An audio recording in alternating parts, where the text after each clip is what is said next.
Hey everybody, MBG here again today with the White Dwarf that is everybody's been waiting for. It's the eagerly anticipated issue 15 with the new Warhammer 40k 7th edition preview. And it's a cool White Dwarf. You know, if you're trying to buy it for the 2 pages of the actual preview, it's kind of worth it because it's got a lot more content in it too, more so than what we've seen in the past, which is really neat to see. But it does have those 2 pages of previews, and of course there's the neat little second poster in here.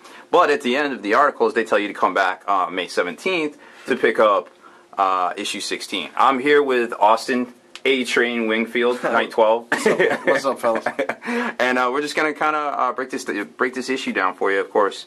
Kind of like I was saying, you had a chance to read it over, right? I did. There's some cool little things. They're giving you some sneak peeks of what's to come. They didn't tell you everything you wanted to know, but definitely some sneak peeks in here. So there's the contents here, and we got the opening salvo. And this isn't what has leaked here. This isn't the picture. That was the actual previews that everybody saw earlier in the week. So you got the normal contents.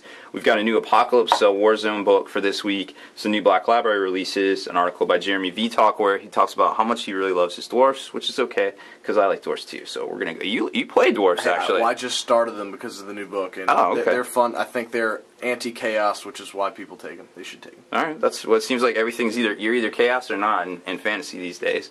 Hall of Fame, a new model was nominated for that. Then we've got another good paint splatter article where they show you how to do some earthy tones with the new Wood Elves, rather. Was it the Glade Guard? I think it was the Glade Guard. I know they go over the trees in here too. Oh yeah, that's true. That's true. Oh, and then they got, okay, so we'll skip down to the sprues and glue section, which is basically how to make little mini dioramas with your fantasy, and they use the dryads for that. Yeah. And we had a few things to say about that too. Then they go over some of the rules on the new Apocalypse formation, some designer notes, and other boring stuff in the back that we're not really going to talk about because, hey, there's some cool stuff happening right now. Like, first off, the paint splatter, like we were saying here. This is a pretty cool article because they show you like some solid stuff here that we haven't seen before, some metals, some cloaks and different things, some very earthy tones. Which is cool to see because this is the kind of stuff we don't really get a lot of tutorials and how-tos on. Exactly. It's got some of the new models too. It's pretty neat. Oh yeah, these are which ones are these? They're the ones with the great weapons, and great weapons haven't been in a Wood Elf book. What are they? I don't know their name off the top of my head. I can't keep. Oh, Wildwood Rangers right there. There you go. Boom. The Rangers. Whatever they're cool looking. Yeah, that's they for look sure. good. They look good. I like the technique here. And you can kind of use this how to get inside the little designs, the etching in there, which is super crazy. All that stuff they're doing with the computers. All the Wood Elf new models, yeah, the computer they've got a lot of tattoos and sketches like built into their weapons, and it's pretty neat. Oh well, the Dwarfs did that too. The Dwarf armor, right? Oh yeah, the detail on these little tiny guys is pretty incredible. Staggering. So there's some more really cool tutorial things there, and then of course this is pretty much the only reason why you're watching this video, I imagine. So this you all have probably seen this part here. This was leaked earlier in the week. Unbound armies. Unbound armies. So let's break it down here. So we've got what? Battleforged and Unbound. Yep. And they don't really say what quote unquote Battleforged is, other than that there is it's normal force org plus bonuses. So the bonuses, and the one thing that he said in this article is it's going to be desirable to be. I like desirable. Which means they're going to want you to run it. Right. I'm assuming that the benefits are going to outweigh this Unbound list. Okay. Hopefully. Right. Allegedly. Or it could get crazy. So, do you think this is GW's way of kind of sneaking in and acknowledging the fact that there does need to be a sort of standardization as in actual like organized play of sorts, or do you think, and then they're basically trying to take the Unbound and press Apocalypse and everything else on everybody? You think that's kind of what it is, or you think it's just hey, you can either have fun or you can be serious? I think it's a little bit of that. Yeah. Obviously, you guys that run the tournaments, if it gets crazy, you can just say we're going to run, or you can't run Unbound. But I think they're just throwing the monkey wrench out there and literally saying play with all your toys or be balanced and get benefits. Okay.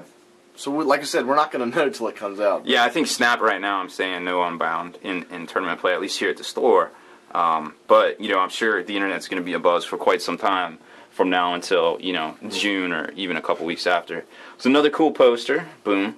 And then this is a lot of the previews and things that you guys might not have seen quite yet. I think we saw some of these pictures. Let me move it up there so everybody can see. Okay, so we've got Battleforce and Unbound. They also say in here that there's a quote-unquote brand new Allies Matrix. And brand new. Brand new. Yep. And you saw something that was very interesting. What was it? There's some guys were talking about a game they were playing in. Basically, Tau was mentioned as being desperate allies with Space Marines. Which they used to be Battle Brothers. They were Battle Brothers. So that's interesting. A big switch. Not even convenient. So literally, right here, it says all new Allies Matrix. So I'm pretty sure it's a total overhaul of the Allies Matrix. There might not be Battle Brothers. It's not mentioned in this, but it's definitely going to change. So keep an eye out for that. Yeah, that was definitely an interesting thing of note in here in this 2 pages of Revelation. Then it says that the existing internal war missions are going to stay in. So the stuff from the book that's already in there with the Vector Strike, the Dawn of War. I guess they just mixed them up, but you know what I'm saying. And then they're going to add Vanguard. Yeah, new Maelstrom of War missions. So okay, cool. So those are the cards, right? No, that's actually new mission types. Oh, okay. But then they're saying, yeah, the cards. There's 36 tactical objective cards, and of course we don't even know what products are. So maybe that's going to be something you can buy, maybe not. Don't know. Maybe something you're going to buy it. Well, yeah. I mean, let's be honest. It's GW. So there's that.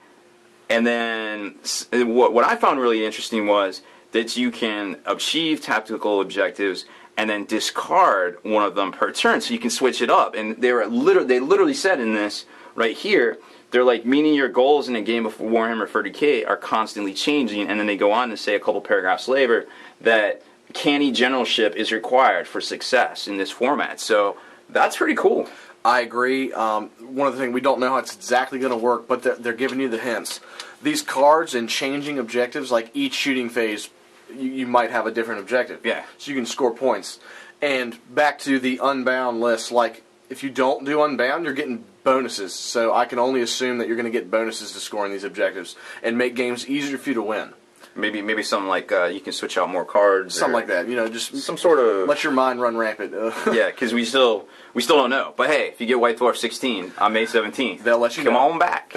Right? Okay, so Psychic Phase, I'll let you take it away because, hey, this sounds familiar. Well, big thing. It's not... Reading this, it is not like mirrored image of the Fantasy Magic Phase. It's close. But it's...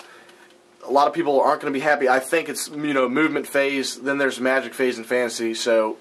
It's been hinted that that's the way it's going in this Psychic Phase, but it says it's going to be D6 dice that you get a pool of, and you get to add plus a dice for all your Psychers or Mastery levels. Plus mastery level. So it is Mastery level, which it's gonna be a big change, and they make a point of telling you that you're going to have to use more strategy casting your Psychic powers because it's probably not going to be off leadership. Now, we don't know that yet. I'm speculating. Well, I think it said in here that you can use any amount of dice to manifest your powers, but 2 things, so you still perils.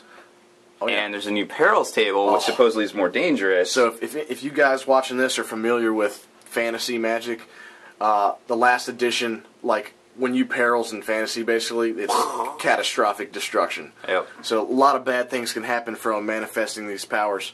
So it's going to be interesting. It's definitely the Psychic Phase is completely overhauled, completely changed in this new edition. And in addition to that, they also get into the part where there's a new discipline called Daemonology. That's this red column here. Right. That was also, if some of you guys may have read this story. That's been making the rounds, yeah. It's pretty neat. Not sure how it's going to be in the gameplay, but I mean, summoning demons to your aid, and that sounds crazy. Air quotes aid. Oh yeah, Bloodthirster dropping in turn 5. Yeah, come on. Who doesn't want that? Sounds fun. So that's going to be really interesting to see. I guess there's 2 different types of that: the Santic and Malefic. Malefic. I don't know. Words. Grammar dog. Words. Things. So we'll see how that goes. But they promise that it's fully compatible with all codexes and supplements. So that's good because I've got like a bunch of Horus Heresy stuff. I want to keep all that. I'd like to keep playing that. So thanks, guys. And I think the big thing we were joking about is that the games of 40k now are only going to be limited by the size of your collection. That is a quote from this book. It literally tells you whatever you want, you can play with. And buy more stuff. Buy everything. Buy everything. Oh no. So there is more stuff. It's not just all about 40K, guys. This is that sprues and glue section we were talking about, where you basically can make little.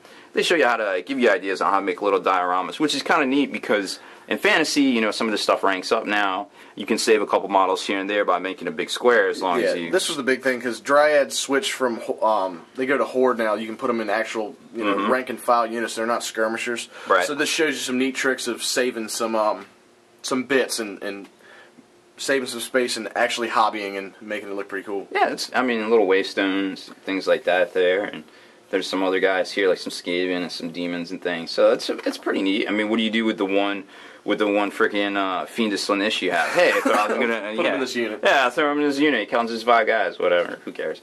So that's pretty neat. And then they go on to using spray cans and priming and things like that. And then the preview for the new Apocalypse expansion. I mean, apparently it's Eldar / Dark Eldar versus Tau. So that's cool. We haven't seen that. I mean, not Tau, but Tyranids. Yeah, Tyranids on. Yeah, we've seen Tau. That was in the last one, the Damocles. But that's pretty cool. I mean, it's giving, it's gearing everybody along. It's nice to see they didn't just like drop it. Like, yeah, I mean, hey, new edition. What's Apocalypse? No, Apocalypse is still here. That's cool.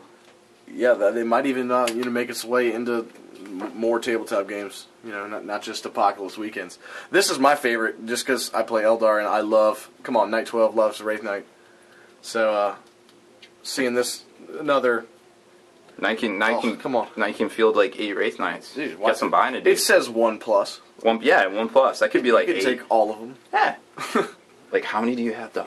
Literally, buy all your toys. So, like I said, it's a good issue, even if it isn't just for the 40K previews in general. There's still some pretty packed with content, and then they go into the designer notes on the new Apocalypse Data Warzone book. So, pretty cool stuff, and obviously they want you to be back next week on May 17th for issue 16, where they're gonna, I guess, preview even more of the White Dwarf that doesn't get leaked earlier next week. Keep an eye out. Yeah, keep an eye out everywhere.